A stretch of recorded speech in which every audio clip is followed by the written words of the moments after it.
الرحمن علم القرآن خلق الإنسان علمه البيان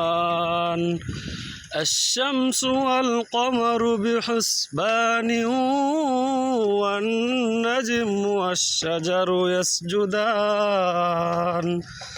والسماء رفعها ووضع الميزان ألا تطغوا في الميزان وأقيموا الوزن بالقسط ولا تخسروا الميزان والأرض وضعها للأنام فيها فاكهة والنخل ذات الأكمام والحب ذو العصف والريحان فبأي آلاء ربكما تكذبان